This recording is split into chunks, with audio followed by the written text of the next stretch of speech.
संध्या काल के समय बच्चों को क्यों नहीं पढ़ना चाहिए? हमारे बुजुर्ग हमेशा कहते हैं संध्या के समय बच्चों को नहीं पढ़ना चाहिए, पर क्यों? क्या यह पुरानी परंपरा है? क्या यह डराने वाली बात है, या इसके पीछे कुछ वैज्ञानिक या धार्मिक या मानसिक कारण छिपे हुए हैं? आज हम जानेंगे एक ऐसी सच्ची कहानी जो आपके बच्चे के भविष्य को और बेहतर बना सकती है। तो चलिए सुनते हैं एक बहुत बेहतरीन कहानी जो संध्या के समय का महत्व हमें बताती है, बच्चों की मानसिक स्थिति और जीवन के अनुशासन को भी समझाती है। एक बार की बात है, आरो 12 साल का बच्चा था, बहुत होशियार लेकिन बहुत दबाव में। स्कूल, ट्यूशन, होमवर्क और उसके बाद शाम का समय, जहाँ बाकी बच्चे खेलते थे, पूजा करते थे, परिवार के समय बताते थे, वहीं आरो किताबों में सिर झुकाकर हमेशा बैठा रहता था। आरो की माँ उसको समझाती थी, बेटा थोड़ा सा आराम कर लो, आंखें थक चुकी हैं पढ़ाई करते करते।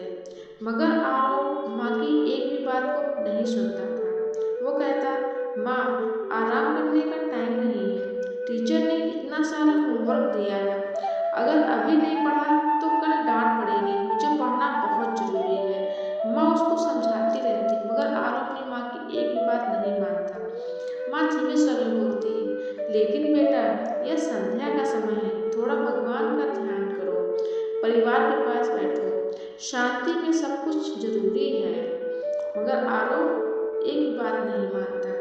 वो कहता, ये सब पुराने जमाने की बात है माँ, आज के समय सिर्फ पढ़ाई चलती है और कुछ नहीं चलता है। समय बीतता रहा, आरो पढ़ता है पर उसका मन नहीं लगता है। शाम का समय, बाहर से आरती की आवाज आती है, बच्चों की चहचहाट भी आती है, हल्की आवाज परिवार की बातें भी सुनाई पड़ती है, लेकिन आरो कमरे में बंद तनाव, दबाव और बेचैनी से जूझता रहा। कुछ दिनों बाद चीजें बदलने लगी। आरो गुस्सैल स्वभाव का हो गया, नींद कम होने लगी, सिर दर्द उसका बढ़ गया और पढ़ाई का रिजल्ट दिन पर दिन कम होता चला गया।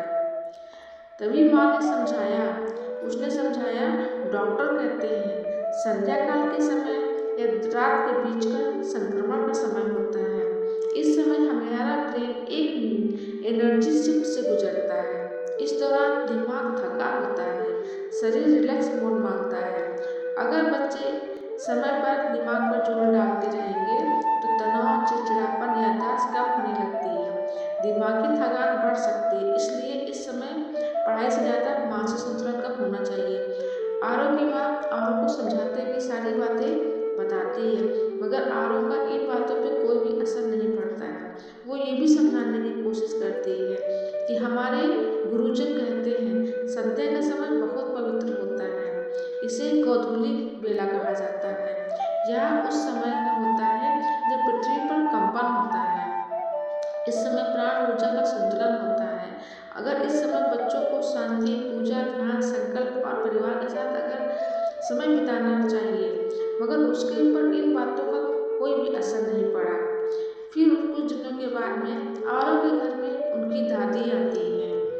जब देखती है दादी आरो का ये हाल तो वो बहुत नाराज होती है।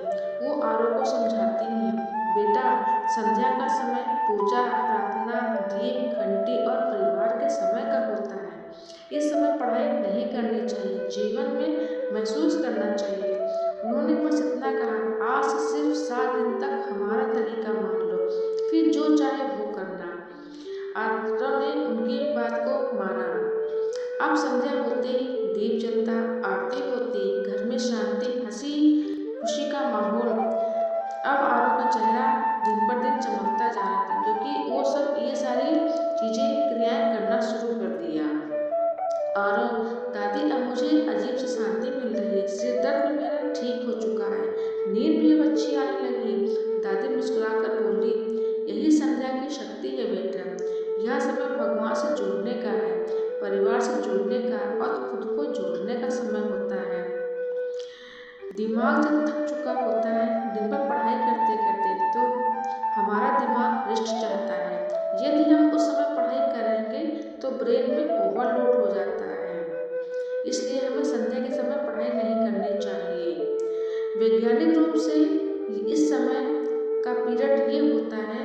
कि शरीर और दिमाग दोनों रिलैक्स मोड में चले जाते हैं। इसलिए संध्या के समय पढ़ाई करना उचित नहीं माना जाता है। संध्या के समय पढ़ाई करने का कुछ धार्मिक कारण भी होते हैं।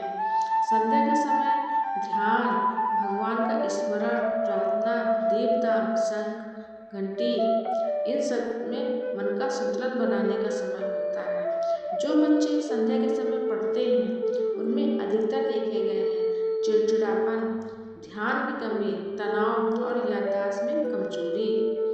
संध्या के समय परिवार को जोड़ती है, परिवार में ऊर्जा बढ़ाती है, बच्चों के दिमाग को मजबूती देती है। पहले हमें लगता था कि बस पढ़ाई पढ़ाई पढ़ाई, लेकिन जब बच्चों का मन टूटने लगा तब समझ में आया कि जीवन में संतुलन बहुत जरूरी है।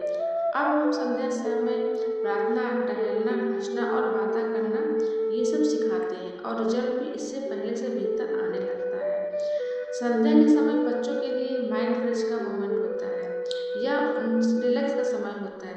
जो बच्चे संध्या के समय शांति, प्राकृतिक और आध्यात्मिक रूप से खेलते हैं, पूजा पाठ में समय बिताते हैं, परिवार के साथ समय बिताते हैं, उनके मन मस्तिष्क में ज़्यादा प्रभाव देखने को मिलता है। अगली परीक्षा में आरव का रिजल्ट पहले से बेहतर आया। चेहरा शांत था, आध्यात्मिक था, आत्मविश्वास मजबूत हो चुका था। टीचर आरव को बुलाकर बोलती, आज तो तुम बहुत बदले बदले लग रहे हो, क्या रहस्य है?